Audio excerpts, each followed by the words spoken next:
അസ്സലാമു അലൈക്കും. എല്ലാ മാന്യ പ്രേക്ഷകർക്കും മുസ്ലിം വിശ്വാസം എന്ന ഈ ചാനലിലേക്ക് സ്വാഗതം.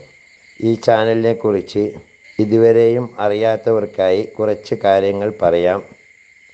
ഇത് ഇസ്ലാം മതവിശ്വാസികൾക്ക് മതത്തെക്കുറിച്ച്, പ്രത്യേകമായി മതത്തിലെ കർമ്മശാസ്ത്ര വിധികൾ, അതുപോലെ പരിശുദ്ധ ഖുർആനിലെ ആയത്തുകളുടെ വിവരണങ്ങൾ, തഫ്സീറുകളെ അടിസ്ഥാനമാക്കിയുള്ള വിവരണങ്ങൾ, ഇസ്ലാമിക ചരിത്രങ്ങൾ, ഇസ്ലാമിക വിശ്വാസ സംബന്ധമായ കാര്യങ്ങൾ, ഒരു മനുഷ്യൻ്റെ തൊട്ടിൽ മുതൽ കട്ടിൽ വരെ എന്ന വിധത്തിൽ പരിശുദ്ധ ഖുർആൻ നിഷ്കർഷിച്ചിട്ടുള്ള നിയമവ്യവസ്ഥകൾ മുതലായവ അറിയാവുന്നവരെ കൊണ്ട് അറിയാത്തവർക്ക് പറഞ്ഞു കൊടുക്കാനുള്ള ഒരു വിജ്ഞാനവേദി എന്ന നിലയിലാണ് ഈ ചാനൽ മുന്നോട്ട് കൊണ്ടുപോകുന്നത്.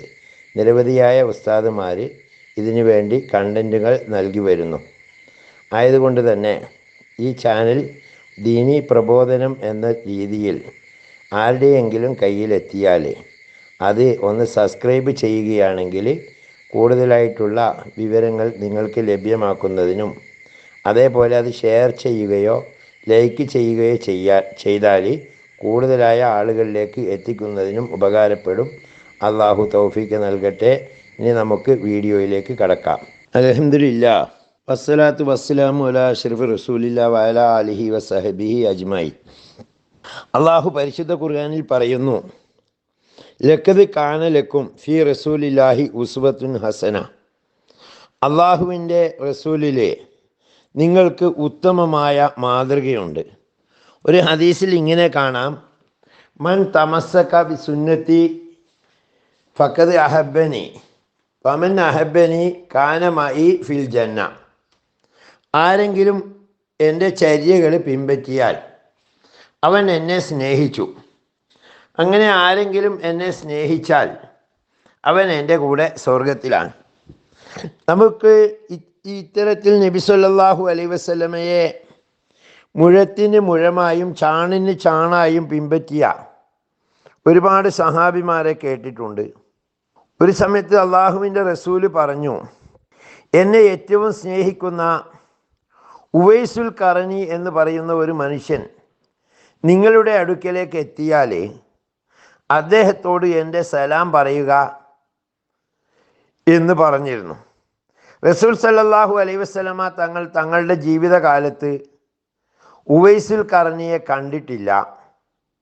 അദ്ദേഹം റസൂലുള്ളാഹിനെയും കണ്ടിട്ടില്ല. അങ്ങനെ ഉമർ ബിൻ ഖത്താബ് റളിയല്ലാഹു അൻഹുവിൻ്റെ കാലത്ത് ഉവൈസുൽ ഖറനി റളിയല്ലാഹു അൻഹു അവിടെ എത്തിച്ചേരുകയാണ്.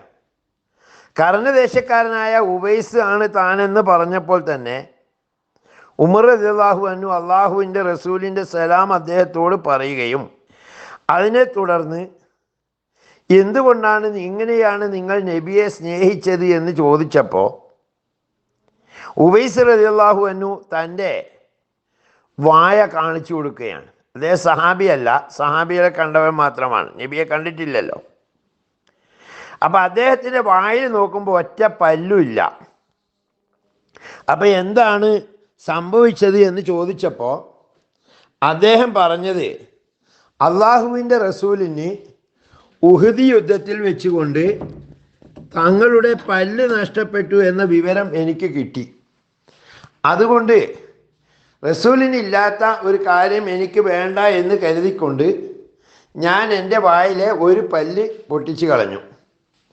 പിന്നീട് എനിക്ക് സംശയം വന്നു, ഞാൻ പൊട്ടിച്ച അതേ സ്ഥാനത്തുള്ള പല്ലല്ലെങ്കിലോ എന്ന് കരുതി ഓരോ പല്ലായി എൻ്റെ ശരീരത്തിൽ നിന്ന് എൻ്റെ വായിൽ നിന്ന് ഞാൻ എടുത്തു മാറ്റി എന്ന സംഭവമാണ് ഉവൈസ് റളിയല്ലാഹു അൻഹു അവരോട് പറഞ്ഞ് മനസ്സിലാക്കി കൊടുത്തത്. നബി സല്ലല്ലാഹു അലൈഹി വസല്ലമ തങ്ങളെ സ്നേഹിക്കുന്നു, നമ്മൾ നബിക്ക് വേണ്ടി ജീവിക്കുന്നു എന്നൊക്കെ പറയാറുണ്ടെങ്കിലും നബി സല്ലല്ലാഹു അലൈഹി വസല്ലമ തങ്ങളുടെ ഒരു ദിവസം എങ്ങനെയായിരുന്നു എന്ന് നിങ്ങൾ ആരെങ്കിലും ഇതുവരെ പറഞ്ഞിട്ടുണ്ടോ, ചോദിച്ചിട്ടുണ്ടോ, മനസ്സിലാക്കിയിട്ടുണ്ടോ? നിരവധിയായ ഹദീസിൻ്റെ ഗ്രന്ഥങ്ങളിൽ നബിയുടെ നിത്യവൃത്തി അല്ലെങ്കിൽ ഒരു ദിവസം എങ്ങനെയായിരുന്നു എന്ന് വിശദമായി പറഞ്ഞിട്ടുണ്ട്. അതായത് നബി സല്ലല്ലാഹു അലൈഹി വസല്ലമ തങ്ങൾ രാത്രിയെ 3 ഭാഗമായി തിരിക്കും. അവസാന 3-1 നബി എഴുന്നേൽക്കുക. എന്നുവെച്ചാൽ നമ്മുടെ ഏകദേശ സമയം രാത്രി 2:30-3 മണിയാവുന്ന സമയത്ത് തങ്ങൾ എഴുന്നേക്കും. എഴുന്നേറ്റ് കഴിഞ്ഞാൽ ഉടനെ അൽഹംദുലില്ലാഹില്ലദി അഹ്യാന എന്ന് തുടങ്ങുന്ന ദിക്ർ ചൊല്ലി ചിലപാട് എഴുന്നേറ്റ് പോവില്ല, കുറച്ച് സമയം അവിടെ ഇരിക്കും, എന്നുവെച്ചാൽ 1 മിനിറ്റോളം. അതിന് ശേഷം അടുത്ത പരിപാടി ചെരുപ്പ് ധരിക്കലാണ്. ഈ ചെരുപ്പ് ധരിക്കുമ്പോൾ ആദ്യം വലത് കാലിൽ ധരിക്കും, പിന്നീട് ഇടത് കാലിൽ ചെരുപ്പ് ധരിക്കും. പിന്നെ അപ്പോഴേക്ക് നബിക്കുള്ള ഒതു എടുക്കാനുള്ള വെള്ളവും മിസ്വാക്ക് ചെയ്യാനുള്ള അറാക്ക് മുതലായവയും തങ്ങളുടെ സേവനത്തിൻ്റെ ചുമതല ഏറ്റെടുത്ത അനസ് ബിൻ മാലിക്കിനെ പോലെയുള്ള സഹാബിമാർ അത് ഓരോരുത്തരായിട്ട് ആ ചുമതല ഏറ്റെടുക്കുകയാണ് പതിവ്. അങ്ങനെയുള്ള ആരെങ്കിലും റെഡിയാക്കി വെച്ചിട്ടുണ്ടാവും. അപ്പം നബി സല്ലല്ലാഹു അലൈഹി വസല്ലമ വീട്ടിൽ നിന്ന് ഇടത് കാല് വെച്ചുകൊണ്ട് ഖലായിലേക്ക് പോകും. ഖല എന്ന് പറഞ്ഞു കഴിഞ്ഞാൽ ബാത്റൂം. നമ്മളിപ്പോൾ വീട്ടിലിൻ്റെ അകത്തുള്ള പോലത്തെ ടോയ്ലറ്റൊന്നും അക്കാലത്തില്ല, അറിയാലോ. നബിയുടെ വീട്ടിൻ്റെ അവിടുന്ന് കുറേ വിട്ടിട്ട് ഈ മരുഭൂമിയിൽ ഒരു ഷെഡ് പോലെ കുഴി ഉണ്ടാക്കിയിട്ട് അതിൻ്റെ ചുറ്റും തുണി മറിച്ച് കെട്ടിയിട്ടൊക്കെയുള്ള അതിനാണ് ഈ ഖലാവ് കൊണ്ട് ഉദ്ദേശിക്കുന്നത്. അങ്ങനെ ബാത്റൂമിലേക്ക് പോകും. അതാണ് ബാത്റൂം അക്കാലത്ത് ഉണ്ടായിരുന്നത്. അപ്പം ബാത്റൂമിലേക്ക് പോകുമ്പോൾ ഇടത് കാല് വെച്ച് അകത്തേക്ക് കടക്കും. ആവശ്യം കഴിഞ്ഞ് കഴിഞ്ഞാൽ പുറത്തേക്ക് വരുന്ന സമയത്ത് ഈ പറയപ്പെട്ട രൂപത്തിലുള്ള ദിക്റുകളും ഇതൊക്കെ ചൊല്ലി വലത് കാല് വെച്ച് പുറത്തേക്ക് കടന്ന് തിരിച്ചു വന്നാൽ ഉടനെ ആദ്യത്തെ പരിപാടി എന്ന് പറഞ്ഞാൽ ഒതു എടുക്കാൻ പോവുകയാണ്. ആ സമയത്ത് തങ്ങൾ 2 കൈകളും കഴുകും. 2 കൈയും നന്നായി കഴുകിയ ശേഷമാണ് ഒതുവിലേക്ക് കടക്കുക. ഈ ഒതു എടുക്കുന്ന സമയത്ത് താടി രോമങ്ങൾ തിക്കകറ്റും. അതുപോലെ അത് കഴിഞ്ഞാൽ പിന്നെ മിസ്വാക്ക് ചെയ്യാന്ന് പറഞ്ഞാൽ നമ്മൾ ബ്രഷ് കൊണ്ട് പല്ലിൽ നീളത്തിൽ മിസ്വാക്ക് ചെയ്യുന്ന പോലെ അല്ല അള്ളാൻ്റെ റസൂൽ മിസ്വാക്ക് ചെയ്തത്. അറാക്ക് കൊണ്ട് വീതിയിലാണ് തങ്ങൾ പല്ല് തേച്ചിരുന്നത്. അങ്ങനെ പല്ല് തേക്കുമ്പോൾ തന്നെ വലത് ഭാഗം കൊണ്ട് തുടങ്ങും, എന്നിട്ട് ഇടത് ഭാഗത്ത് അവസാനിപ്പിക്കും. അങ്ങനെ 3 പ്രാവശ്യം ചെയ്ത് കഴിഞ്ഞാൽ പിന്നീട് ചെയ്യുന്നത് പല്ലിൻ്റെ പുറക് ഭാഗം, ഉൾഭാഗം, അതുപോലെ തന്നെ നാവ് നീളത്തിലും അങ്ങനെയൊക്കെ മിസ്വാക്ക് ചെയ്ത് വൃത്തിയാക്കുകയാണ് തങ്ങളുടെ രീതി. പല്ലിൻ്റെ അടിഭാഗവും ഇതേപോലെ ശ്രദ്ധിക്കും. മിസ്വാക്കിൻ്റെ കാര്യത്തിൽ നബി സല്ലല്ലാഹു അലൈഹി വസല്ലമ വളരെയധികം സൂക്ഷിച്ചിരുന്നു. ഒരു ഘട്ടത്തിലും ഒഴിവാക്കാൻ പറ്റാത്ത ഒരു കർമ്മമായാണ് മിസ്വാക്കിനെ നബി സല്ലല്ലാഹു അലൈഹി വസല്ലമ കണ്ടത്. എത്രത്തോളം എന്നാൽ തങ്ങൾ മരണവേദനയുമായി വഫാത്തിന് കിടക്കുന്ന സമയത്ത് വരെ തൻ്റെ കണ്ണുകൊണ്ട് ആംഗ്യം കാണിച്ചു ആയിഷ ബീവി റളിയല്ലാഹു അൻഹുവിന് മിസ്വാക്ക് ചെയ്തു കൊടുക്കാൻ. അപ്പം ആയിഷ ബീവി റളിയല്ലാഹു അൻഹ എന്ത് ചെയ്തു എന്നറിയോ? അറാക്ക് എടുത്തുകൊണ്ടുവന്നു. പക്ഷേ ഉണങ്ങിയ അറാക്കായിരുന്നു. ആ അറാക്ക് എടുത്തുകൊണ്ടുവന്ന് ആയിഷ ബീവിയെ കടിച്ച് ചതച്ചു. എന്നിട്ട് അതുകൊണ്ടാണ് മിസ്വാക്ക് ചെയ്തു കൊടുക്കുന്നത്. അതുകൊണ്ട് തന്നെ ആയിഷ ബീവി പല സ്ഥലത്തും പറഞ്ഞതായി കാണുന്നു, റസൂലുള്ളാഹി സ്വല്ലല്ലാഹു അലൈഹി വസല്ലമ തങ്ങളുടെ അവസാനത്തെ ഭക്ഷണം എൻ്റെ ഉമിനീരാണ് എന്ന് വരെ ആയിഷ ബീവി പറഞ്ഞതായി പല റിവായത്തുകളിലും കാണുന്നു. അപ്പോൾ അത് മാത്രമല്ല, അള്ളാൻ്റെ റസൂൽ തന്നെ പറഞ്ഞിട്ടുണ്ട്, എൻ്റെ സമുദായത്തിന് ബുദ്ധിമുട്ടാകുമെന്ന് ഞാൻ ഭയപ്പെട്ടില്ലായിരുന്നുവെങ്കിൽ ഞാൻ അവർക്ക് മിസ്വാക്ക് ചെയ്യൽ എല്ലാ നിസ്കാരത്തിനും ഫർളാക്കുമായിരുന്നു എന്ന് വരെ പറഞ്ഞിട്ടുണ്ട്, നിർബന്ധമാക്കുമായിരുന്നു എന്ന് വരെ. അതുകൊണ്ട് മിസ്വാക്കിൻ്റെ കാര്യത്തിൽ നബി തങ്ങൾ വളരെ സൂക്ഷിച്ചിരുന്നു. പിന്നെ അടുത്ത ഘട്ടം ഒതു എടുക്കലാണ്. ഒതു ചെയ്യും. അതിൻ്റെ ശേഷം വലത് കാല് വെച്ചുകൊണ്ട് വീട്ടിനകത്തേക്ക് കയറും. വലത് കാല് വെച്ച് വീട്ടിൽ കയറിയ ശേഷം 11 റക്അത്ത്, ചിലപ്പോൾ 13 റക്അത്ത് വരെ സുന്നത്ത് നിസ്കരിക്കും. ഇത് തഹജ്ജുദ് നിസ്കാരവും വിത്ർ നിസ്കാരവും കൂടിയിട്ടാണ്. ഈ 11 മുതൽ 13 വരെ എന്ന് പറയുമ്പോൾ ചില ദിവസങ്ങളിൽ എണ്ണം കുറക്കും. എണ്ണം കുറക്കുകയാണെങ്കിൽ നീട്ടി ഒരുപാട് നീളമുള്ള സൂറത്തുകൾ ഓതുകയാണ് പതിവ്. ചില ദിവസങ്ങളിൽ സൂറത്തിൻ്റെ ദൈർഘ്യം കുറച്ചിട്ട് റക്അത്തുകളുടെ എണ്ണം കൂട്ടും.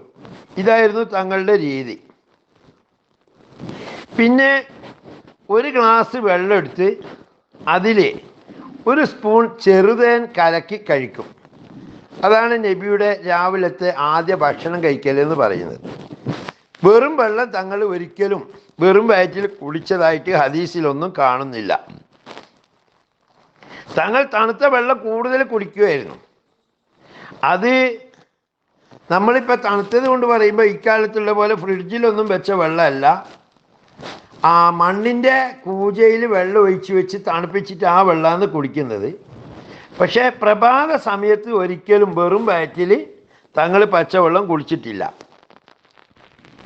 അങ്ങനെ ഈ തേൻ ചേർത്ത വെള്ളം കുടിച്ച ശേഷം അല്പനേരം ചാരിയിരിക്കും. കുറേ അല്പം ചിന്തിച്ചു കൊണ്ടിരിക്കുകയാണ് ചെയ്യുക. അത് കഴിയുമ്പോൾ പള്ളിയിൽ നിന്ന് ബിലാലിൻ്റെ ബാങ്ക് വിളി കേൾക്കാം. ബിലാൽ റളിയല്ലാഹു അൻഹു സുബൈ ബാങ്ക് കൊടുക്കുകയാണ്. അങ്ങനെ സുബൈ ബാങ്ക് കൊടുത്താൽ ഉടനെ വീട്ടിൽ നിന്നുകൊണ്ട് തന്നെ സുബൈയുടെ മുമ്പിലുള്ള 2 റക്അത്ത് സുന്നത്ത് നിസ്കരിക്കും. ഈ സുന്നത്ത് നിസ്കരിക്കുമ്പോഴും നബി സല്ലല്ലാഹു അലൈഹി വസല്ലമ ശ്രദ്ധിച്ച കാര്യം പ്രത്യേകം ഓർക്കണം. 1-ാം റക്അത്തിൽ ഫാത്തിഹ സൂറത്ത് ഓതിക്കഴിഞ്ഞാൽ അലം നശ്റഹ് സൂറത്തും ഓതും, ഖുൽ യാ അയ്യുഹൽ കാഫിറൂന എന്ന് തുടങ്ങുന്ന സൂറത്തും ഓതും. 2-ാം റക്അത്തിൽ അലന്തര കൈഫ സൂറത്തും ഖുൽ ഹുവല്ലാഹു അഹദ് എന്നീ സൂറത്തുകളുമാണ് നബി തങ്ങൾ ഓതുക. അങ്ങനെ ആ നിസ്കാരം കഴിഞ്ഞ് കഴിഞ്ഞാൽ അല്പസമയം അതേ മുസല്ലയിൽ ഇരുന്ന് കുറച്ച് നേരം ദുആ ചെയ്യും. പിന്നീട് ഇടത് കാല് വെളിയിലേക്ക് വെച്ചുകൊണ്ട് വീട്ടിൽ നിന്നിറങ്ങി പള്ളിയിലേക്ക് കടക്കും. ഈ വീടും പള്ളിയായിട്ട് വലിയ ദൂരമൊന്നുമില്ല, പക്ഷെ ചെറിയൊരു മുറ്റത്തിൻ്റെ വ്യത്യാസമുണ്ട്. മുറ്റം എന്ന് പറയാൻ പറ്റൂല, നമ്മുടെ നാട്ടിലൊക്കെ ചേതി എന്നൊക്കെ പറയും. അതുമാതിരിക്ക് ആ സ്ഥലത്ത് വെച്ചിട്ടാണ് അവിടത്തേക്ക് കടക്കുമ്പോൾ ഇടത് കാല് വെച്ചിട്ട് പുറത്തേക്ക് ഇറങ്ങി എനിക്ക് വലത് കാല് വെച്ചിട്ട് പള്ളീൻ്റെ അകത്തേക്ക് കിടക്കും. ഈ പള്ളീൻ്റെ അകത്തേക്ക് കിടക്കുമ്പോൾ അല്ലാഹു മുഫ്തഹി അബ്വാബ റഹ്മത്തിക എന്നൊക്കെ തുടങ്ങുന്ന ദിക്റുകൾ ചൊല്ലിക്കൊണ്ടേയിരിക്കും. അങ്ങനെ പള്ളിയിലകത്ത് കടന്നു കഴിഞ്ഞാൽ ഉടനെ ബിലാൽ റളിയല്ലാഹു അൻഹു സുബഹി നിസ്കാരത്തിന് വേണ്ടിയിട്ട് ഇക്കാമത്ത് കൊടുക്കുകയാണ്. അങ്ങനെ സുബഹി നിസ്കാരത്തിന് നേതൃത്വം കൊടുക്കും അള്ളാഹുവിൻ്റെ റസൂല്. ഈ സുബഹി നിസ്കാരത്തിൽ പരമാവധി വലിയ വലിയ സൂറത്തുകളാണ് ഓതുക. എന്തെങ്കിലും യാത്രയോ അതുമായി ബന്ധപ്പെട്ട തിരക്കോ ഉള്ള ദിവസം ചെറിയ സൂറത്ത് ഓതും. നിസ്കാരം കഴിഞ്ഞ് കഴിഞ്ഞാൽ ദിക്റും ദുആയുമായി നിസ്കരിച്ച അതേ സ്ഥലത്തിരിക്കും. ഈ സ്വഹാബികളിൽ കൂട്ടത്തിൽപ്പെട്ട വലിയ ജോലിയും തിരക്കൊന്നും ഇല്ലാത്തവരും അപ്പോൾ അവിടെ തങ്ങളിരിക്കുന്നതിൻ്റെ അടുത്തൊക്കെ ആയിട്ട് ഇരിക്കുന്നുണ്ടാവും. അവരിങ്ങനെ കുറേ ഈ ജാഹിലിയ കാലത്തുണ്ടായിരുന്ന അവരുടെ കഥകളും അവർ ചെയ്ത വിവരക്കേടുകളൊക്കെ ഇങ്ങനെ പറഞ്ഞുകൊണ്ടിരിക്കും. നബി തങ്ങൾ അത് കേട്ട് പുഞ്ചിരി തൂകും. അങ്ങനെ ഇശ്റാഖിൻ്റെ സമയം വരെയാണ് ഇതേ ഇരുത്തിയിരിക്കുക. ഇശ്റാഖായി കഴിഞ്ഞാൽ ഇശ്റാഖിൻ്റെ 2 റക്അത്ത് സുന്നത്ത് നിസ്കാരം നിസ്കരിച്ച ശേഷം നബി തങ്ങളെ കാണാൻ വേണ്ടി പല രാജ്യത്തിൽ നിന്നും പല ദിക്കിൽ നിന്നും പല അതിഥികൾ വന്നിട്ടുണ്ടാവും. ഉസ്വാനത്തുൽ വുഫൂദ് എന്നൊരു ചെരിവുണ്ട് പള്ളിയുടെ ഒരു ഭാഗത്ത്. അവിടെയാണ് ഈ അതിഥികൾ ഉണ്ടാവുക. അങ്ങനെ എന്ത് ചെയ്യും, അതിഥികളുമായിട്ട് വിശദമായിട്ട് അവരുടെ പ്രശ്നങ്ങളും പരിഹാരങ്ങളൊക്കെ അതിഥികളുണ്ടെങ്കിൽ എന്താണ് അവരുടെ ആവശ്യം ഇതൊക്കെ കേട്ട് അതിനുള്ള കാര്യങ്ങൾ പറഞ്ഞു കൊടുക്കും. വിരുന്നുകാരൊന്നും ഇതുപോലെ അതിഥികളൊന്നും ഇല്ലെങ്കിൽ നേരെ വീട്ടിലേക്ക് കയറും. വീട്ടിലേക്ക് കയറി കഴിഞ്ഞാൽ ഈ അടുക്കള കാര്യങ്ങളിൽ ഭാര്യയെ സഹായിക്കുക എന്ന് അടുത്ത രീതി. അപ്പോൾ ഈ വീട്ടിലേക്ക് എത്തിക്കഴിഞ്ഞാൽ അടുക്കള കാര്യങ്ങളിൽ സഹായിക്കുക എന്ന് പറഞ്ഞുകൊണ്ട് ഉദ്ദേശം നബി തങ്ങൾ സ്വന്തമായിട്ട് തങ്ങളുടെ ഈ വസ്ത്രം കഴുകുക, അതുപോലെ ഈ കമ്മീസൊക്കെ കീറിയിട്ടുണ്ടെങ്കിൽ അതെല്ലാം തുന്നിക്കൂട്ടുക, ചെരുപ്പ് പലപ്പോഴും കീറിപ്പാറിയ ചെരുപ്പായിരിക്കും അത് തുന്നുക, ആടിനെ കറക്കുക പോലെയുള്ള കാര്യങ്ങളെല്ലാം നബി തങ്ങളാണ് ചെയ്യുക. അതിൻ്റെ ഇടയ്ക്ക് ഭാര്യമാരോട് കുറേ കുശലം പറയുകയും ചെയ്യും. ഇങ്ങനെയാണ് നബി തങ്ങൾ എന്ത് ചെയ്യുന്നത്, രാവിലെ ഇശ്റാക്ക് കഴിഞ്ഞാൽ ചെയ്യുന്ന കാര്യങ്ങൾ. പിന്നീട് ളുഹായുടെ സമയമാകും. അപ്പം എന്ത് ചെയ്യുന്നറിയോ, നേരെ പള്ളിയിലേക്ക് പോകും. പള്ളിയിൽ വെച്ചുകൊണ്ട് 8 റക്അത്ത് ളുഹ നിസ്കരിക്കും.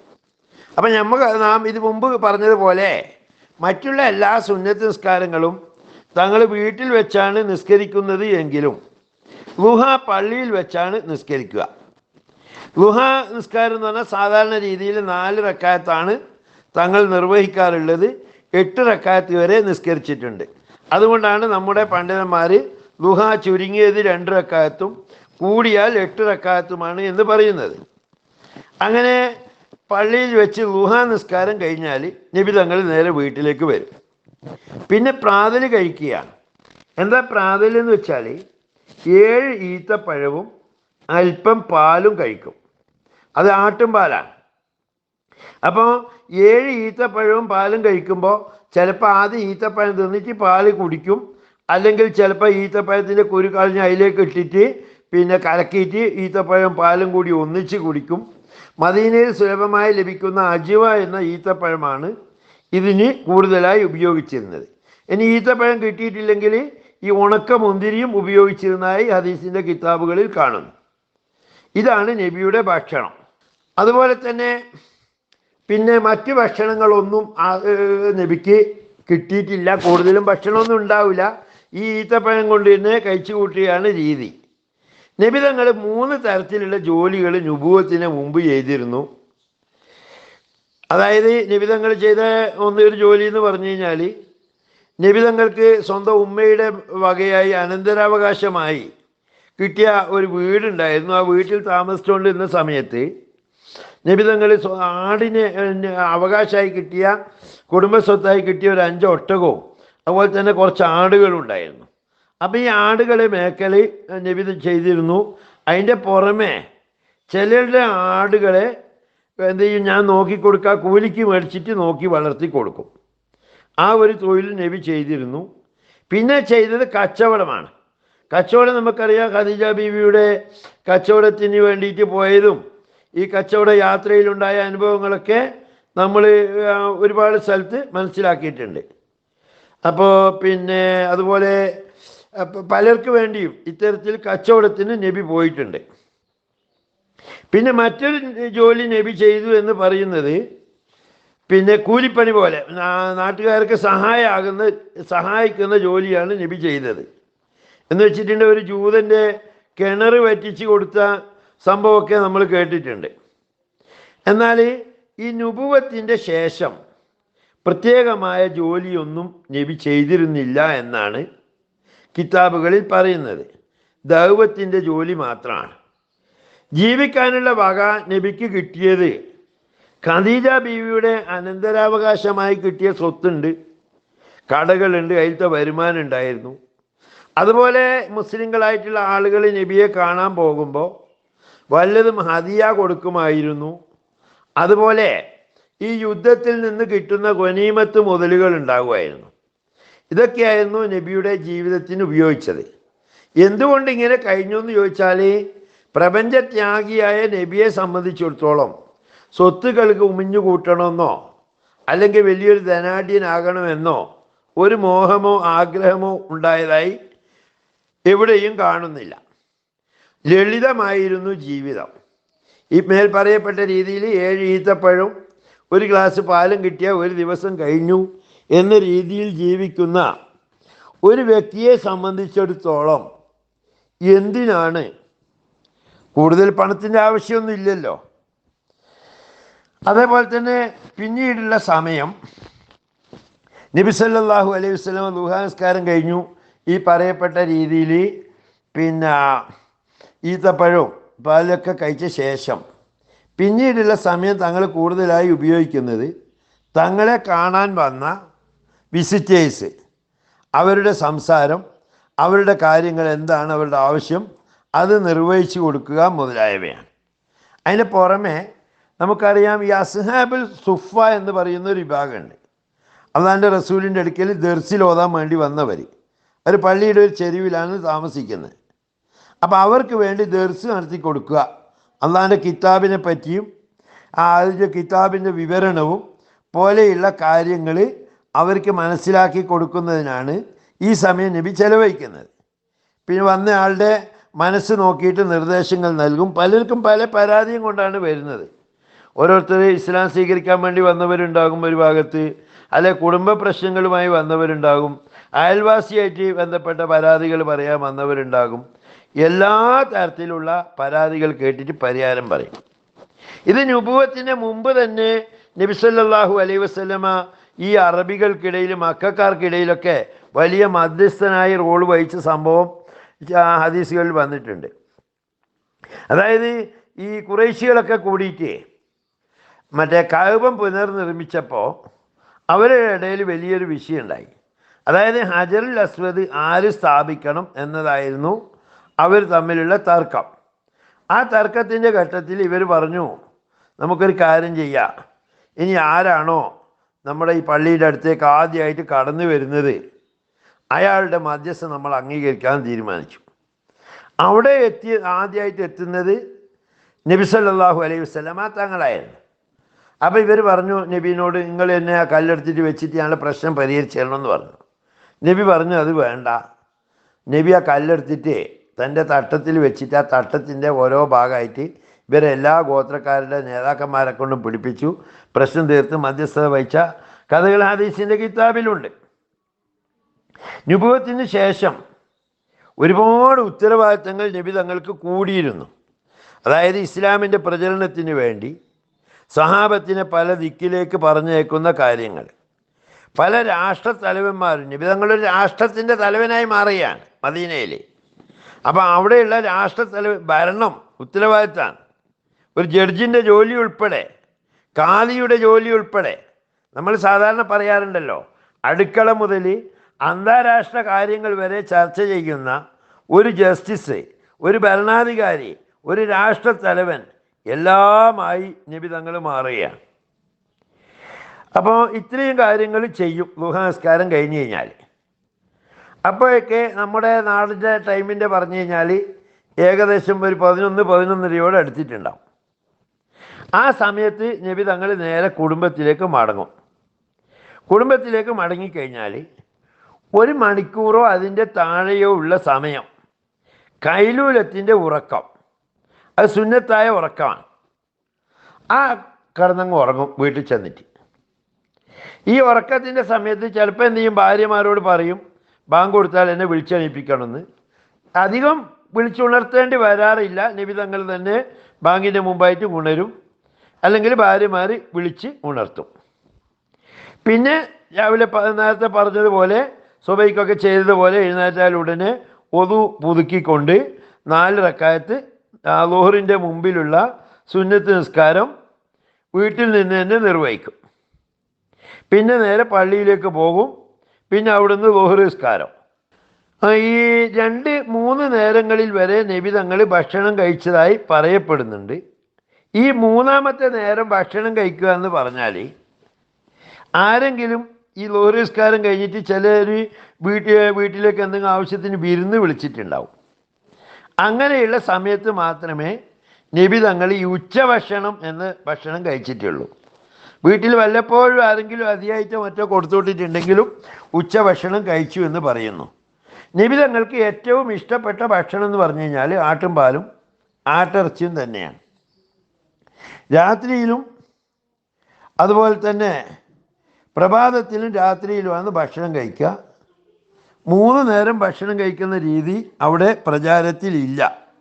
അതുകൊണ്ട് തന്നെ നബി സല്ലല്ലാഹു അലൈഹി വസല്ലമ തങ്ങൾ തുടർച്ചയായിട്ട് എന്നല്ല പോട്ടെ, ഒരു കാരണവശാലും ഇവർ മാസങ്ങളോളം പട്ടിണി കിടന്നു എന്നൊക്കെ ആയിഷ ബീവി റളിയല്ലാഹു അൻഹ ഉദ്ധരിച്ച നിരവധി ഹദീസുകളിൽ നമുക്ക് വായിക്കാൻ പറ്റും. അപ്പോൾ ഇതുകൊണ്ട് തന്നെ നബി തങ്ങൾക്ക് ഭക്ഷണത്തിൻ്റെ കാര്യത്തിൽ അത്ര വലിയ ലിമിറ്റേഷനൊന്നും ഉണ്ടായിരുന്നില്ല എന്നാണ് ഹദീസിൻ്റെ കിതാബുകളിൽ നിന്ന് നമുക്ക് മനസ്സിലാകുന്നത്. ഈ 3 നേരത്തെ ഭക്ഷണം എന്ന് പറയുമ്പോൾ ഉച്ചഭക്ഷണം പലപ്പോഴും കിട്ടാറില്ല. ഇതാണ് അതിന് വേണ്ടിയിട്ടുള്ള പ്രത്യേകമായിട്ട് അതിനെ പറ്റിയിട്ട് പറയാനുള്ളത്. ആരെങ്കിലും വിരുന്നിനോ മറ്റോ ക്ഷണിച്ചാൽ മാത്രം ഉച്ചയ്ക്ക് പോയിട്ട് ഭക്ഷണം കഴിക്കും.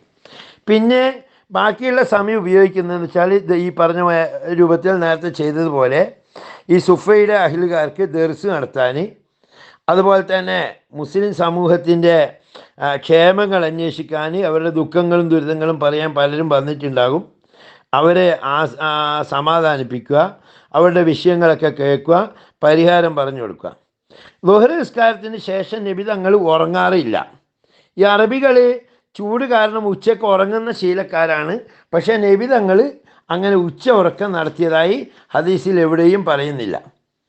ഈ ദർസും മറ്റും കാര്യങ്ങളും കഴിഞ്ഞ് കഴിഞ്ഞാൽ വീട്ടിലേക്ക് പോകും.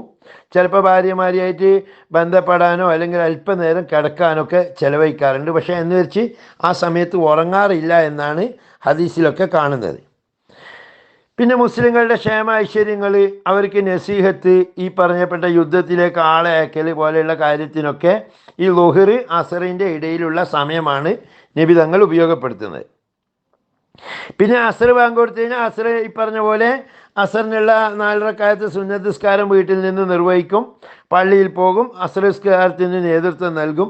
ഈ അസർ നിസ്കാരം കഴിഞ്ഞാൽ നബി തങ്ങൾ കൂടുതലായിട്ട് ഉപയോഗപ്പെടുത്തുന്നത് രോഗികളെ സന്ദർശിക്കാൻ, ഖബർ സിയാറത്ത് ചെയ്യാൻ, അങ്ങാടിയിലൂടെ ഉലാത്തിക്കൊണ്ട് ജനങ്ങളുടെ പ്രശ്നങ്ങൾ കേൾക്കാൻ, ഈ ഉഹുദ് മലയിലൊക്കെ പോയിരിക്കും കാറ്റ് കൊള്ളാൻ വേണ്ടിയിട്ട്.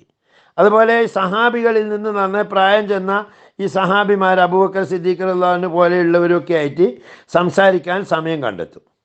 കുബാ പള്ളിയിൽ പോയിട്ടുണ്ട്.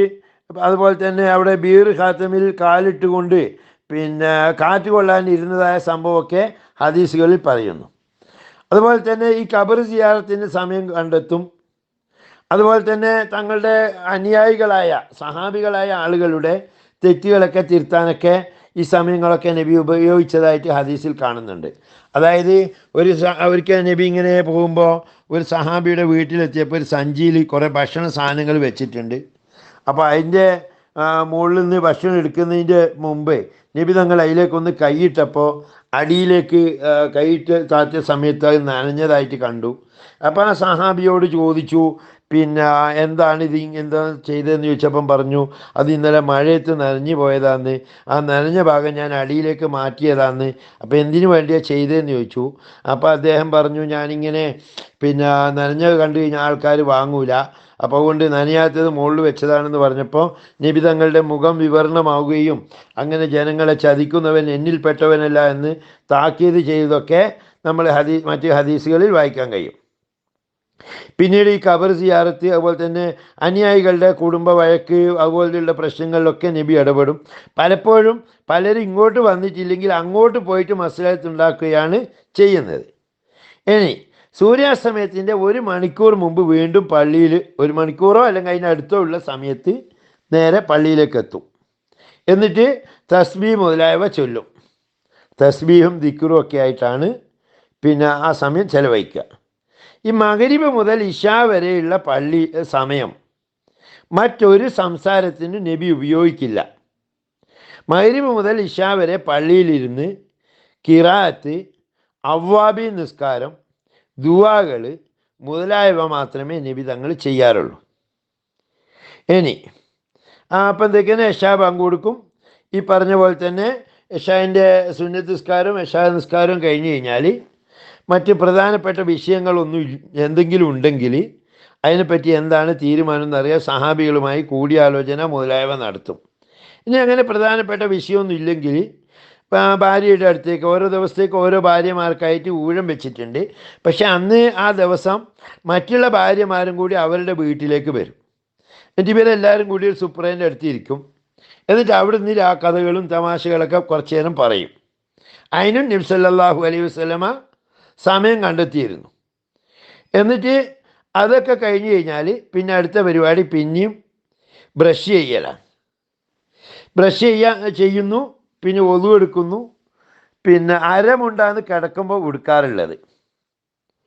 പിന്നെ കട്ടിലിൽ കിടന്നിട്ട്, കട്ടിലിൽ എന്ന് വെച്ചിട്ടുണ്ടെങ്കിൽ ഈ ചൂടിക്കട്ടിലിൽ കിടന്നിട്ട് അതിൻ്റെ വാറുകൾ നബിയുടെ ശരീരത്തിൽ പതിഞ്ഞു കിടക്കുന്നത് പല സഹാബിമാരും കണ്ടിട്ടുണ്ട് എന്ന് ഹദീസും നമുക്ക് വായിക്കാൻ കഴിയും. ഈ കിടക്കുന്ന സമയത്ത് നബിയുടെ തട്ടം വലത് കൈയുടെ അടിയിലാണ് വെക്കുക. അതുപോലെ തന്നെ ഈ ഒതു പിന്നെ അത് ബ്രഷും ഇതൊക്കെ കഴിഞ്ഞ് കഴിഞ്ഞാൽ കിടക്കുന്ന സമയത്തുള്ള ഔറാദുകൾ, അതുപോലെ തന്നെ ആ സമയത്ത് പറഞ്ഞ സൂറത്തുകൾ മുതലായവയെല്ലാം ഓതിക്കൊണ്ട്, അത് ദിക്ർ ദുആകളെ പറ്റിയിട്ടുള്ള ഒരു അധ്യായത്തിൽ മറ്റൊരു വീഡിയോയുമായി ഞങ്ങൾ വരുന്നുണ്ട്. അപ്പോൾ ഇതൊക്കെ ചൊല്ലി കയ്യിലൂതി തലയും കാലും വരെ തടവി ഇതൊക്കെ ചെയ്തുകൊണ്ടാണ് നബി തങ്ങൾ കിടക്കാറുള്ളത്. പിന്നെ നബി സല്ലല്ലാഹു അലൈഹി വസല്ലമയുടെ നടത്തത്തെ പറ്റി പറയുമ്പോൾ ഒരു കുന്നിറങ്ങി വരുന്ന പോലെയാണ് നബി തങ്ങൾ നടക്കുക. എന്ന് വെച്ചിട്ടുണ്ടെങ്കിൽ പിന്നെ ആരെങ്കിലും വളരെ ശാന്തമായ ഒരു നടത്താൻ, ഒരു പ്രത്യേക രീതിയിലുള്ളൊരു നടത്താണ്. ആരെങ്കിലും പുറകുന്ന് വിളിച്ചാൽ നമ്മൾ സാധാരണ തിരിഞ്ഞു നോക്കുന്ന പോലെ മുഖത്തിൻ്റെ ഒരു ഭാഗം കൊണ്ട് തിരിഞ്ഞു നോക്കുന്ന രീതി നബിക്കില്ല. നബി തങ്ങൾ ചെയ്യുക എന്താണെന്ന് വെച്ചിട്ടുണ്ടെങ്കിൽ മുഴുവനായിട്ട് അയാളിലേക്ക് ശരീരം മുഴുവൻ, ശരീരത്തിൻ്റെ മുൻഭാഗം മുഴുവൻ കാണുന്ന രീതിയിലാണ് തിരിഞ്ഞു നിന്ന് സംസാരിക്കുക. ഇതാണ് നബി തങ്ങളുടെ ഒരു ദിവസത്തെ, സാധാരണ ദിവസത്തെ ജീവിത രീതി എന്ന് പറയുന്നത്. ഇത് അതേപടി നടപ്പിലാക്കിയാൽ മാത്രമേ നമ്മൾ നബി തങ്ങളെ പിൻപറ്റി എന്ന് പറയാൻ പറ്റുകയുള്ളൂ. ഇതിൽ എന്തൊക്കെ വിഷയങ്ങൾ ഉൾപ്പെട്ടിട്ടുണ്ട് നമ്മുടെ ജീവിതവുമായി ബന്ധപ്പെട്ടത് എന്ന് നമ്മൾ ചിന്തിക്കണം. അതായത് കുടുംബത്തോടൊപ്പം ചെലവഴിക്കാൻ സമയം കണ്ടെത്തുന്നു, നിസ്കാരത്തിന് അതിൻ്റെ സമയം കണ്ടെത്തുന്നു, നാട്ടുകാരുടെ പ്രശ്നങ്ങളിൽ ഇടപെടാൻ അതിന് സമയം കണ്ടെത്തുന്നു, മുത്തായിൽ നിങ്ങൾക്ക് ദർശനം നടത്താനുള്ള സമയമുണ്ട്, പല രാജ്യത്തിലെ രാഷ്ട്ര നേതാക്കന്മാരുമായിട്ട് ചർച്ച നടത്താൻ സമയമുണ്ട് എന്ന് തുടങ്ങി എല്ലാ അടുക്കള മുതൽ അന്താരാഷ്ട്ര കാര്യങ്ങൾ വരെ ചർച്ച ചെയ്ത അള്ളാഹുവിൻ്റെ റസൂലിൻ്റെ ഒരു ദിവസത്തെ ജീവിത രീതിയാണ് ഇവിടെ വിശദീകരിച്ചത്. അള്ളാഹുവിൻ്റെ റസൂലിനെ മുഴത്തിന് മുഴമായും ചാണിന് ചാണായും പിൻപറ്റുന്ന സദ്വൃത്തരിൽ നാം ഏവരെയും ഉൾപ്പെടുത്തുമാറാകട്ടെ. വാഹിർ ദഅ്വാന അൽഹംദുലില്ലാഹി റബ്ബിൽ ആലമീൻ. അസ്സലാമു അലൈക്കും വറഹ്മത്തുള്ളാഹി വബറകാതുഹു.